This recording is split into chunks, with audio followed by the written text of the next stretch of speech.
اور اگر یہ حقیقت ہے تو میرے لیے ناقابل یقین ہے۔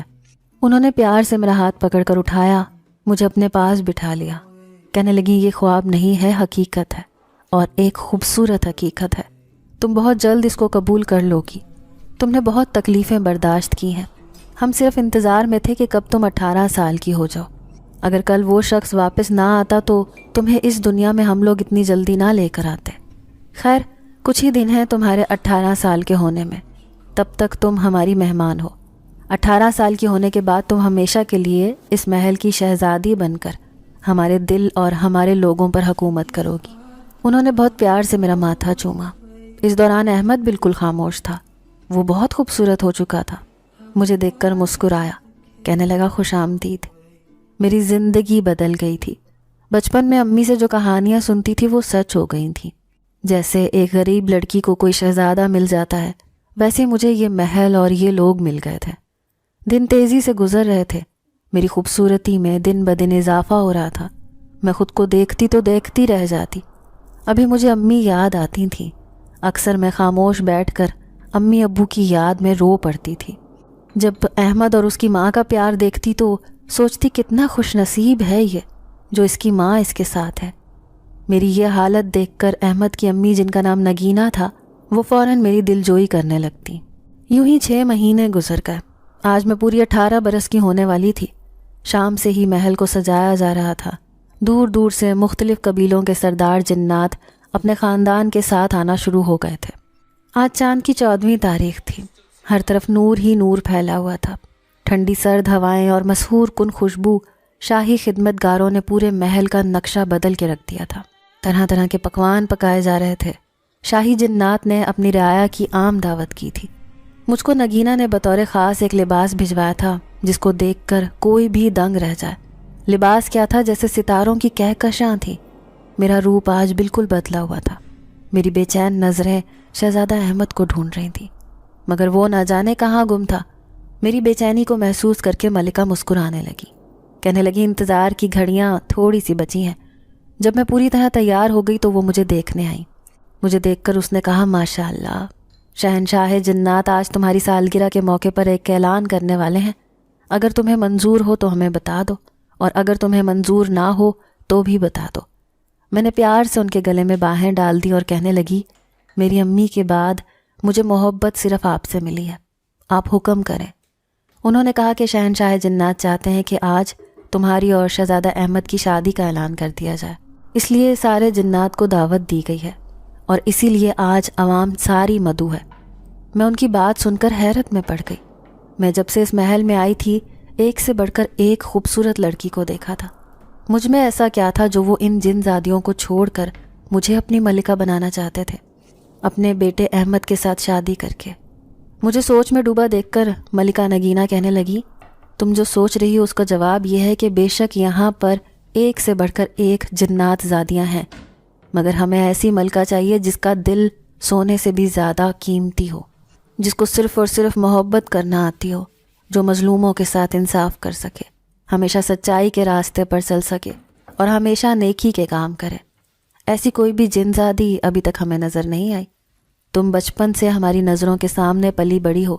مشکل سے مشکل حالات میں بھی تم نے جس طرح گزارا کیا ہے، کبھی کسی مخلوق کو نقصان نہیں پہنچایا، اور سب سے بڑھ کر یہ کہ شہزادہ احمد تمہیں بچپن سے پسند کرتا آیا ہے۔ وہ خود بھی تمہاری طرح ہی ہے، نرم طبیعت اور سچے دل کا۔ اس کے ساتھ صرف تمہاری جوڑی جچتی ہے۔ میں نے اور شہنشاہ جنات نے یہ فیصلہ بہت سوچ سمجھ کر کیا ہے۔ تمہیں پریشان ہونے کی کوئی ضرورت نہیں، لیکن اگر تمہاری خواہش کچھ اور ہے تو ہم تمہاری خواہش کا احترام کریں گے۔ اگر تم اپنی دنیا میں جانا چاہو تو تمہیں کوئی پابندی نہیں ہے۔ جتنا ہو سکا ہم تمہاری مدد کریں گے، تمہیں اکیلا نہیں چھوڑیں گے۔ تمہیں اگر اپنی زمین پر انسانوں کے ساتھ اپنی زندگی گزارنی ہے تو بھی ہمیں کوئی اعتراض نہیں۔ فیصلہ تمہارے ہاتھ میں ہے۔ میں نے ایک لمحے کو سوچا اور فیصلہ کر لیا۔ زمین پر میرا اب کون تھا؟ ماں اور باپ مر چکے تھے، سوتیلا باپ جو میرے لیے ایک شیطان تھا۔ انسانوں کی دنیا کے بیچ میں رہنا میرے لیے بہت مشکل تھا۔ جانے اب میں وہاں ہوتی تو میرے ساتھ کیا ہو چکا ہوتا۔ میں نے ملکہ نگینہ کا ہاتھ پکڑ کر اپنی آنکھوں سے لگایا اور کہا کہ میں اس محل میں آپ کی بہو بن کے رہنا چاہوں گی، اور شہنشاہ جنات بے شک اعلان کر سکتے ہیں، مجھے کوئی اعتراض نہیں۔ انہوں نے مسکرا کر میری طرف دیکھا اور وہاں سے چلی گئی۔ رات 12 بجے سالگرہ کی تقریب شروع ہوئی۔ زمین سے آسمان تک روشن ہو رہا تھا، ایسی آتش بازی کی گئی تھی۔ شہنشاہ جنات نے اعلان کیا کہ آئندہ کے شہنشاہ جنات اور ملکہ ہماری تقریب میں موجود ہیں۔ انہوں نے ہم دونوں کو بلا کر ہمارے سروں پر تاج رکھ دیے۔ چند ایک جنات کی شہزادیوں کو چھوڑ کر سبھی لوگ بہت خوش تھے۔ سب نے ہمارے لیے نیک خواہشوں کا اظہار کیا۔ پھر شہنشاہ جنات نے کہا کہ اگلے جمعے کو ان دونوں کا باقاعدہ نکاح ہے۔ میں امید کرتا ہوں کہ ہمارا انتخاب مستقبل میں درست ثابت ہوگا۔ تقریباً سب کچھ بہت خوش اسلوبی سے ختم ہو گیا۔ لوگ بھی بہت خوش ہوئے۔ سب سے زیادہ خوش شہزادہ احمد تھا۔ وہ محبت پاش نظروں سے میری طرف دیکھ رہا تھا۔ میرے اندر نہ جانے کہاں سے بلا کا اعتماد آ گیا تھا۔ بہت خوش تھی میں۔ دن اسی طرح گزر گئے اور جمعے کے روز باقاعدہ نکاح میں ایک تقریب ہوئی۔ محل میں خوشیوں کا سما تھا۔ ہر طرف سے ہم دونوں کے لیے تحفے تحائف آ رہے تھے۔ نکاح کے پاکیزہ بندھن کے بعد ہماری ایک الگ زندگی شروع ہو گئی۔ شہزادہ احمد میرے پاس آیا۔ اس نے میرا ہاتھ تھام کر کہا، شہزادی صاحبہ، آپ اپنے نام کی طرح چاندنی ہے، جس نے میری زندگی کے ساتھ ساتھ میرے دل کو بھی روشن کر دیا ہے۔ مجھ سے وعدہ کریں کہ ہمیشہ یوں ہی میری زندگی میں روشنی کرتی رہیں گی۔ میں نے مسکرا کر اس کا ہاتھ پکڑ لیا اور کہا کہ یہ روشنی تو آپ نے میری زندگی میں کی ہے۔ کہا میں انسان زادی جو یتیم ہونے کے بعد مشکلوں کے بوجھ تلے دب کر اپنی زندگی گزار رہی تھی۔ میں نے کبھی خواب میں بھی نہیں سوچا تھا کہ زندگی اتنی خوبصورت ہو جائے گی۔ چاند اب ڈھل رہا تھا۔ صبح بہت روشن اور چمکدار تھی۔ شہزادہ احمد اور میں زمین پر جاتے اور جو چھوٹے چھوٹے بچے ہمیں مشکلوں میں گھرے نظر آتے ہم ان کی مدد کرتے۔ جو یتیم بچے ظلم کا شکار ہوتے ہم انہیں اس سے بچاتے۔ ہم دونوں کی زندگی کا مقصد صرف اور صرف نیک کام کرنا تھا، کیونکہ دنیا میں ہر طرف بدی ہی بدی پھیل رہی تھی، اور جب اندھیرا زیادہ ہو تو روشنی کی ضرورت بڑھ جاتی ہے۔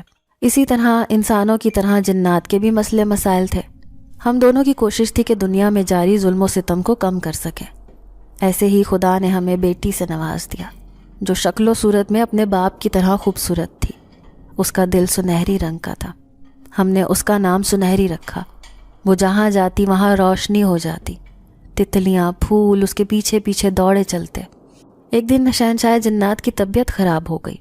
بہت سے طبیب علاج کرنے لگے، مگر ان کا آخری وقت آ چکا تھا۔ ہم سب بری طرح غمگین تھے۔ انہوں نے مجھے اور شہزادہ احمد کو پاس بلا کر خوب نصیحتیں کی۔ اپنے دوست احباب کو نصیحتیں کیں اور ملکہ سے کہنے لگے کہ میں تم سے بہت خوش ہوں۔ ساری زندگی تم نے میرا ساتھ نبھایا، مجھے اتنی پیاری اولاد کا تحفہ دیا۔ ہماری کوئی بیٹی نہیں تھی، صرف بیٹے تھے، مگر تم نے اتنی پیاری بہو ڈھونڈ کر میری زندگی کی اس کمی کو بھی پورا کر دیا۔ اب اپنے بچوں کا ساتھ نبھانا، ریاست کے معاملات میں ان کی مدد کرنا، اور کوشش کرنا کہ ہر مظلوم کی مدد ہو۔ ہم سب نے ان سے وعدہ کیا کہ ان کی ریاست ہو یا زمین کا کوئی کونا ہو، ہمیں جہاں کہیں بھی کسی مظلوم نے یاد کیا ہم اس کی مدد کریں گے۔ انہوں نے کلمہ پڑھا اور اپنی جان دے دی۔ ریاست میں کئی روزہ سوگ کا اعلان کر دیا گیا۔ ہر چیز نے سوگ کا لباس زیب تن کر لیا تھا، چاہے وہ انسان تھے، درخت تھے، پھول تھے یا پودے۔ آسمان بھی سیاہ تھا۔ میرا دل غم سے بھر گیا۔ میں ایک بار پھر اس ساری دنیا میں یتیم ہو گئی تھی۔ شہزادہ احمد بری طرح ٹوٹ گیا تھا۔ چھوٹے تینوں بھائی بے حد پریشان، اداس، ہر وقت اپنے اپنے کمروں میں رہتے۔ محل کی ساری رونق ایک دم ہی شہنشاہ جنات اپنے ساتھ لے گئے تھے۔ سارے معاملات آگے پیچھے ہو رہے تھے۔ جیسے سبھی دوست نہیں ہوتے، بالکل اسی طرح ریاست میں مختلف مسئلوں نے سر اٹھانا شروع کر دیا۔ جگہ جگہ پر سرکشی شروع ہو گئی۔ میں شہزادہ احمد کو دن رات سمجھاتی، مگر وہ پتھر کی مورت بن کر ایک طرف پڑا رہتا۔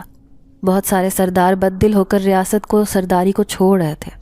جگہ جگہ سے حوصلہ شکن خبریں آنا شروع ہو گئی۔ میری بیٹی اپنے دادا کے بنا پریشان پھرتی۔ میری ساری صورتحال پر پریشانی تھی۔ ایک روز خبر آئی کہ غیر مسلم جنات نے ہماری ریاست پر حملہ کر دیا ہے اور بہت سارے لوگوں کو اٹھا کر لے جائیں گے، اور بہت سارے جنات مارے گئے ہیں جن کے بچے یتیم ہو گئے ہیں۔ میں نے آخری کوشش کے طور پر شہزادہ احمد کو اس کی ذمہ داریوں کا احساس دلانا چاہا۔ پھر تنگ آ کر ملکہ نگینہ کی اجازت سے اپنی فوج کے ساتھ خود سرکش جنات کے قبیلوں سے جنگ کرنی شروع کر دی۔ میں جتنی رحم دل تھی، اب حالات نے مجھے اتنا ہی ظالم بنا دیا تھا، اور یہ ضروری تھا ورنہ بہت سارے بے گناہ لوگوں کا نقصان ہو رہا تھا۔ میں نہیں چاہتی تھی کہ ہماری ریاست میں کوئی بچہ یتیم ہو۔ میں ایک انسان زادی تھی، مگر اس وقت میرے پاس ایک انسان اور جن دونوں کی مشترکہ قوتیں تھیں۔ میرے پاس ایسی قوتیں تھیں کہ میں سرکش اور باغی جنات میرے سامنے ٹک نہیں سکتے تھے۔ یہی صورتحال انسانوں کی دنیا میں بھی جنات نے کر دی تھی۔ غیر آباد جگہوں سے نکل کر انسانی آبادی پر تسلط قائم کرنا، ان کی عورتوں، بچوں اور بوڑھوں کو تنگ کرنا۔ میری بیٹی اپنی دادی کے ساتھ پل رہی تھی۔ میری زندگی عجیب طرح کی ہو گئی تھی۔ کئی سال کی کوششوں کے بعد میں نے ریاستی معاملات پر قابو پا لیا، لیکن دشمن بہت بڑھ چکے تھے۔ مجھے اس بات کی حیرت ہوتی تھی کہ جس شہزادے پر بھروسہ کر کے میں نے اپنی زندگی اس کے نام لکھ دی تھی، اور جس پر بھروسہ کر کے شہنشاہ جنات اپنے وعدے لے کر اپنی آنکھیں بند کر کے چلے گئے تھے، ایک دم سے وہ اتنا کمزور کیسے پڑ گیا؟ ہم دونوں کے بیچ میں شدید قسم کے اختلافات اور دوریاں پیدا ہو گئی تھیں۔ میری بیٹی اب 14 سال کی ہونے والی تھی۔ مجھے دور دور تک کوئی اس کے قابل نہیں لگ رہا تھا جو میری بیٹی کے لائق ہوتا۔ مجھے ہر وقت ایک ہی دکھ رہتا تھا۔ میری ساس ملکہ نگینہ ہر وقت مجھ کو سمجھاتی۔ ایک روز مجھے اطلاع ملی کہ کسی نے ہماری ریاست کے نہتے لوگوں پر حملہ کر دیا ہے۔ میں فوراً اپنے مددگاروں کے ساتھ نکل پڑی۔ میری ساری طاقت میری اس تاج میں تھی جو تاج پوشی کے وقت شہنشاہ جنات نے مجھے پہنایا تھا۔ وہ لوگ شیطانی طاقتوں کے پجاری تھے۔ مقابلہ سخت تھا۔ جن پر حملہ کیا گیا تھا ان کی حالت بہت بری تھی۔ بچوں اور عورتوں پر بھی ظلم کیا گیا تھا اور بہت سے جنات کو قیدی بنا لیا گیا تھا۔ میری اکیلی کی طاقت کم پڑ رہی تھی۔ میں نے فوراً ملکہ کو پیغام بھیجا کہ شہزادے کو جلدی بھیجیں، دشمن بہت زیادہ ہیں۔ میں اس لڑائی میں بری طرح زخمی ہو رہی تھی۔ کچھ مایوسی بھی تھی، کچھ تھکن۔ دشمن کے ہر وار پر مجھے لگتا کہ یہ شاید آخری ہو۔ میرے مددگار بھی شدید خوفزدہ تھے۔ ہم لڑتے لڑتے پیچھے ہوتے جا رہے تھے کہ اچانک یوں لگا جیسے ہماری طرف سے کسی نے پوری قوت کے ساتھ دشمن جنات پر حملہ کر دیا۔ میں خوش تھی کہ شہزادہ احمد میری مدد کو پہنچ گیا۔ داؤ بدل بدل کر وہ اس قدر تیزی سے حملہ کر رہا تھا کہ دشمن کچھ ہی لمحوں میں پسپا ہو گئے۔ اس نے اپنا چہرہ سفید کپڑے سے چھپایا ہوا تھا۔ مددگاروں کے حوصلے بھی بڑھ گئے۔ کچھ ہی دیر میں دشمن بھاگ گئے۔ میں خوش ہو کر بھاگ کر شہزادے سے لپٹ گئی۔ مجھے بہت حیرت ہوئی، وہ شہزادہ نہیں تھا۔ میں نے ایک دم کھینچ کر اس کے چہرے سے نقاب ہٹا دیا۔ وہ شہزادہ احمد نہیں بلکہ میری بیٹی سنہری تھی۔ اس کے سنہری بال چوٹی میں بندھے تھے اور وہ مردانہ لباس میں اپنے قبیلے کو بچانے کے لیے آئی تھی۔ مجھے دیکھ کر مسکرائی تو مجھے غصہ آیا، مگر اس کی آنکھوں میں بلا کی چمک تھی۔ تمام جنات مؤدب ہو کر میری بیٹی کے سامنے کھڑے تھے۔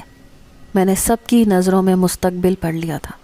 میرے بعد شہنشاہ جنات کی خواہشوں کو پورا کرنا، ان کے خوابوں کی تعمیر کرنا اس کمسن بچی کے ہاتھ میں لکھا گیا تھا۔ میں خاموشی سے واپس آ گئی۔ میں انسان زادی تھی، میری تمام طاقت صرف مجھے دی گئی تھی، مگر میری بیٹی جن اور انسان دونوں کی طاقت لے کر پیدا ہوئی تھی۔ میں جان گئی تھی کہ شہنشاہ جنات کا اپنے بیٹے کی شادی مجھ سے کرنے کا کیا مقصد تھا، لیکن ابھی اس کی اتنی عمر نہیں تھی کہ اس کی تربیت کی جاتی، اور میرا کوئی خاص دھیان نہیں تھا۔ میں سالوں سے حکومت کی وجہ سے پریشان تھی۔ میرا دل ایک ماں کا دل تھا۔ وسوسوں نے مجھے گھیر لیا۔ زخموں سے چور میں اپنے شاہی محل میں لوٹ آئی۔ میں بالکل خاموش تھی، میرے پاس الفاظ نہیں تھے۔ جنات کی ملکہ نگینہ، جن کو کبھی میں ماں کہتی تھی، میں نے غور سے ان کے چہرے کی طرف دیکھا۔ مجھے برسوں پہلے اپنے کیے ہوئے فیصلے پر اب خوف آ رہا تھا۔ میرا تو کوئی نہیں تھا، مگر میری بیٹی دنیا میں میری تھی۔ جنات اور انسان کے میل سے پیدا ہونے والی میری بیٹی، جو اگر اس کو کچھ ہو جاتا تو اس سے آگے میں سوچ نہیں پائی۔ ملکہ نے میرے پاس بیٹھ کر میرا ہاتھ تھاما ہوا تھا۔ میں نے کہا، امی یہ سب کیا ہو رہا ہے؟ میں بہت کمزور ہوں۔ میں نے بہت سال اپنی حیثیت سے زیادہ بوجھ اٹھا لیا ہے۔ اب میری بیٹی کو بھی ایک عجیب و غریب زندگی جینی ہوگی۔ ریاست کو سنبھالنا آپ کے بیٹوں کی ذمہ داری ہے، میری معصوم بیٹی کی نہیں۔ اسی دن کے لیے میری شادی آپ کے شہزادے سے کی گئی تھی۔ کیا وہ شروع سے ایسے تھے؟ اس لیے آپ لوگوں نے ان کے لیے میرا انتخاب کیا تھا۔ میں تو سمجھتی تھی کہ مجھ یتیم پر آپ نے احسان کیا ہے۔ میں بہت دکھ سے بول رہی تھی۔ کیا جنات بھی دھوکہ دیتے ہیں امی؟ بیماری نے مجھ کو گھیر لیا تھا۔ نہ جانے کتنے دن میں یوں ہی بیمار پڑی رہی، اور حیرت کی بات یہ کہ وہ سب لوگ جو میرے آس پاس رہتے تھے بالکل غائب تھے۔ شہزادہ احمد اب جنات کی دنیا کے معاملات کو تھوڑا تھوڑا سنبھالنے لگا تھا۔ میرے تینوں دیور اور میرے ساتھ بہت اچھے سے پیش آتے تھے۔ اس واقعے کو چند دن ہوئے تھے جب محل میں ایک تقریب رکھی گئی۔ میں نکاحت کی وجہ سے کنیزوں کے سہارے سے چل کر اس تقریب میں گئی۔ شہزادہ احمد نے اعلان کیا کہ اس کی بیٹی سنہری آج سے شہزادی سنہری بن گئی ہے۔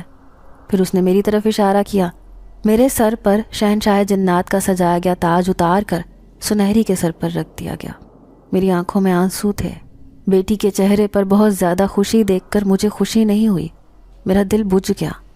تقریب ختم ہو گئی۔ میں سر جھکا کر اپنے کمرے میں بیٹھی سوچ رہی تھی کہ اب ان لوگوں کو میری ضرورت نہیں رہی۔ میرے پاس اب ہلکی پھلکی ہی طاقت رہ گئی تھی۔ میں نے شیشے میں اپنے چہرے کی طرف دیکھا۔ بڑھاپے نے مجھ پر حملہ کر دیا تھا۔ میں بہت دل برداشتہ ہو چکی تھی۔ رات کے کسی پہر میں نے فیصلہ کیا کہ اب چپ کر کے بستی میں واپس لوٹ جانے کا وقت ہو گیا ہے، جو میرا اصل تھا۔ رات کا 1 بج رہا تھا۔ میں اپنے کمرے میں بے چینی سے ٹہل رہی تھی۔ 1 بجتے ہی جنات کی دنیا کے محافظ چلے جاتے تھے۔ میں چپ چاپ اس دنیا سے نکل آئی۔ میرا ٹھکانہ اب کوئی نہیں تھا۔ میں زمین پر ادھر سے ادھر اڑ کر اپنی ماں اور باپ کی قبر تلاش کر رہی تھی۔ ایک دم میری نظر ایک غریب روتے ہوئے بچے پر پڑی۔ وہ ایک قبر سے لپٹ کر رو رہا تھا۔ میں نے اس کو اپنی باہوں میں لیا اور اپنے ایک پرانے ویران مکان میں چلی آئی۔ وہ بیچارہ بھی میری طرح یتیم تھا۔ میرے اندر کی سوئی ہوئی مامتا جاگ اٹھی۔ میں اس کو پالنے کے لیے چھوٹے موٹے کام کرنے لگی۔ ابھی اپنی ہلکی پھلکی طاقت کے ذریعے کچھ چیزیں حاصل کر لیتی تھی۔ ایک امید تھی کہ وہ لوگ مجھے ڈھونڈنے نکلیں گے جو وقت کے ساتھ ساتھ دم توڑ رہی تھی۔ ایک روز میں کھانا حاصل کر کے گھر جا رہی تھی کہ میں نے ایک شیطان عامل اور اس کے چیلوں کی نظر میں آ گئی۔ مجھے اپنی قید میں لانے کے لیے وہ مچل اٹھے۔ مجھ پر انہوں نے اپنے طلسمات کا وار کیا۔ میرے پاس اب کوئی بھی غیر مرئی طاقت نہیں تھی۔ میں آسانی سے اس کے قبضے میں آ گئی۔ مجھ پر طرح طرح کے تشدد کیے گئے جس سے میری بیٹی اور میرا شوہر اس دنیا میں حاضر ہو جائیں اور وہ لوگ ان کو اپنا قیدی بنا لیں، مگر میں نے ایسا بالکل بھی نہیں ہونے دیا۔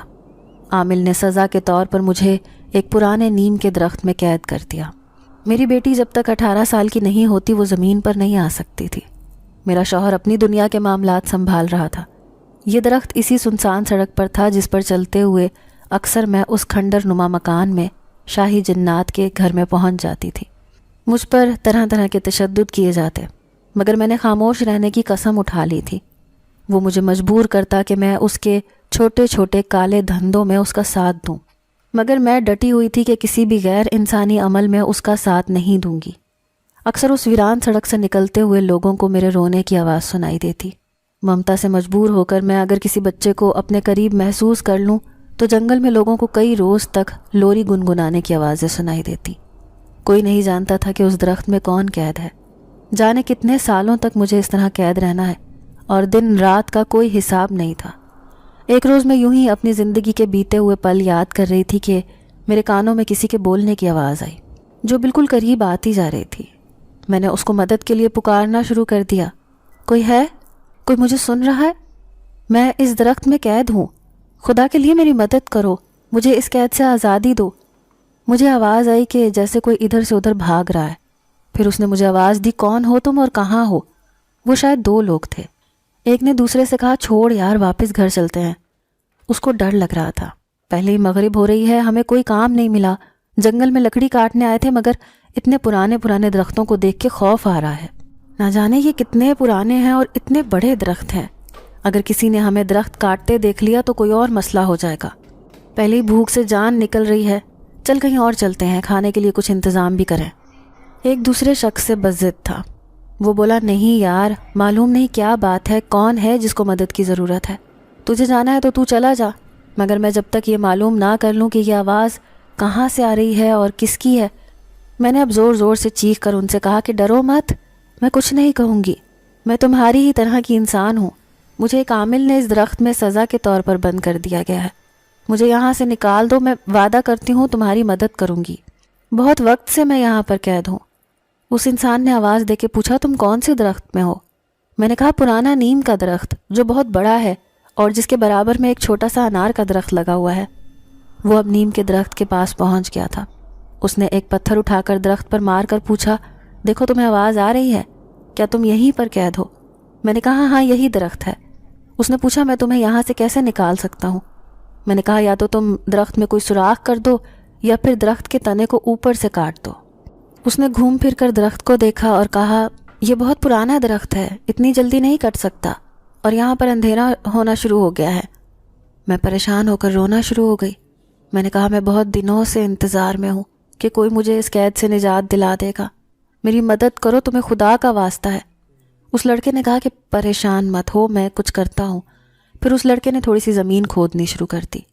میں خدا کا شکر ادا کر رہی تھی۔ کچھ زمین کھود کر وہ رک گیا، شاید وہ تھک گیا تھا۔ پھر اس نے درخت میں کلہاڑی مارنا شروع کی۔ کافی دیر تک وہ کلہاڑے مارتا رہا تو چھوٹا سا سوراخ بنانے میں کامیاب ہو گیا۔ اس کے پاس شاید کوئی سرچ لائٹ وغیرہ تھی۔ اس کا دوست اب بھی مسلسل ڈر رہا تھا، اس کو منع کر رہا تھا کہ نامعلوم یہ کیا مخلوق ہے، میری بات مانو، یہاں سے لوٹ جاؤ۔ اس لڑکے نے روشنی سوراخ سے اندر مار کر دیکھی۔ میں نے دونوں ہاتھ جوڑ کر اسے کہا کہ خدا جانتا ہے میں تمہیں کوئی نقصان نہیں پہنچاؤں گی، مجھے میرے دشمنوں نے یہاں قید کر دیا ہے، میرا خاندان نہیں جانتا میں کہاں ہوں، مجھے یہاں سے رہا کر دو، میں تمہاری مدد کروں گی۔ اب اس نے زور و شور سے درخت کے اس حصے میں کلہاڑے مارنا شروع کر دیے۔ درخت کا تنا اندر سے کھوکھلا تھا، مجھے لگ رہا تھا کہ اب میری آزادی قریب ہے۔ کافی دیر میں اتنا سوراخ ہو گیا کہ میں بیٹھ کے وہاں سے نکل سکوں، مگر اس کوشش میں بری طرح سے زخمی بھی ہو سکتی تھی۔ اس لیے اس لڑکے نے کہا کہ آپ تھوڑی دیر اور رک جائیں، میں سوراخ کچھ اور بڑا کر دوں۔ طویل صبر کے بعد وہ لڑکا مجھے باہر نکالنے میں کامیاب ہو گیا۔ میرے جسم پر سارے چوٹوں کے نشانات تھے، مجھ میں کھڑے ہونے کی بھی ہمت نہیں تھی، میرے بال بری طرح بکھرے تھے۔ یہ دونوں لڑکے 20-22 سال کے ہوں گے، غریب تھے، شریف نظر آ رہے تھے۔ میں نے باہر نکلتے ہی ان سے پانی مانگا، پانی پیتے ہی میں بے ہوش ہو گئی۔ میری آنکھ کھلی تو میں ایک پرانے سے گھر میں تھی، جہاں پر ایک بوڑھی عورت اور ایک لڑکی میری تیمارداری کر رہے تھے۔ یہ اس نوجوان کا گھر تھا، بہت غریب لوگ تھے۔ میں نے ہاتھ میں پہنی ہوئی انگوٹھی اتار کر ان کو دی اور کہا کہ اس کو بیچ کر اپنی ضرورت پوری کر لیں۔ میرے اندر ابھی بھی کچھ طاقتیں باقی تھیں۔ میں جانتی تھی کہ مجھے اپنے شوہر اور بیٹی سے رابطہ کرنا ضروری ہو گیا تھا۔ کچھ وقت بعد شہزادہ احمد میرے پاس پہنچ گیا۔ وہ میری حالت دیکھ کر خود بھی غمگین ہو گیا۔ میرے دل میں اس کے لیے جو بھی ناراضگی تھی، مگر یہ حقیقت تھی کہ میں آج بھی اس سے بے انتہا محبت کرتی تھی۔ اس نے اس خاندان کی مدد کی، اب مجھے واپس جنات کی دنیا میں چلے جانا تھا۔ اس نوجوان کا نام اویس تھا، وہ حافظ قرآن تھا۔ باپ کی موت کے بعد وہ اپنے خاندان کو پالنے کی کوشش میں تھا۔ اس کی سب سے بڑی خوبی اس کا بہادر ہونا تھا۔ جب شہزادہ احمد اس سے ملا تو بہت خوش ہوا۔ مجھے اس درخت کی قید میں 5 سال گزر چکے تھے۔ جنات کی دنیا میں میری بیٹی کا راج تھا، وہ 19 سال کی ہو گئی تھی۔ شہزادہ احمد کی نظریں بار بار اویس کے چہرے کی طرف اٹھ رہی تھیں۔ میں اس کی نظروں کا مطلب سمجھ رہی تھی، مگر سوال یہ تھا کہ ہماری بیٹی جن زادی تھی اور یہ ایک انسان، کیا پھر ماضی اپنے آپ کو دہرانے والا تھا؟ کیا پھر انسان اور جن کا نکاح ہونے والا تھا؟ میں ناراضگی سے اپنے شوہر کی طرف دیکھ رہی تھی۔ وہ میری طرف دیکھ کر مسکرایا۔ اس نے اویس سے کہا کہ تم نے ہماری اتنی مدد کی، یہ میری بیوی جنات کی دنیا سے زمین پر ناراض ہو کر آ گئی تھی۔ میں نہ جانے اس کو کہاں کہاں ڈھونڈ چکا تھا۔ اگر تم ہماری مدد نہیں کرتے تو شاید میں کبھی اسے ڈھونڈ نہیں پاتا۔ اب تم میرے مہمان بن کر میرے ساتھ ہماری دنیا میں چلو، میں جلد تمہیں واپس بھیج دوں گا۔ یہ سن کر اویس بہت خوش ہوا۔ میں سوچ رہی تھی کہ اب کیا ہونے والا ہے۔ شہزادہ اپنی بیٹی کا نکاح اس انسان زادے سے کرنے والا ہے۔ کیا میری بیٹی بھی اس شادی کے لیے تیار ہو جائے گی؟ کیا یہ انسانوں اور جنوں کے لیے قابل قبول ہوگی بات؟ شہزادہ احمد نے میرا ہاتھ پکڑا، اویس اور اس کے گھر والوں کا شکریہ ادا کیا اور کوکاف میں شاہی جنات کے محل کی طرف اڑ گیا۔ سارا آسمان روشن تھا۔ میرے دل پر چھائی ہوئی مایوسی اس کھلی ہوئی ہوا میں پہنچ کر ختم ہو چکی تھی۔ میں اپنی بیٹی اور اپنے پیارے لوگوں کے بیچ پہنچ کر پھر سے آزادی کی زندگی گزارنے والی تھی۔ آپ کو کہانی کیسی لگی؟ کمنٹ باکس میں اپنی رائے ضرور دیں۔ ناظرین، اگر آپ کو آج کی یہ کہانی اچھی لگی ہو تو ویڈیو کو لائک ضرور کریں۔ اگر آپ کو ایسی دہشت ناک، دل کو جکڑ دینے والی کہانیاں پسند ہیں تو ایسی ایک کہانی روزانہ سننے کے لیے ہمارے چینل کو سبسکرائب کریں۔ اجازت چاہتے ہیں، اللہ حافظ۔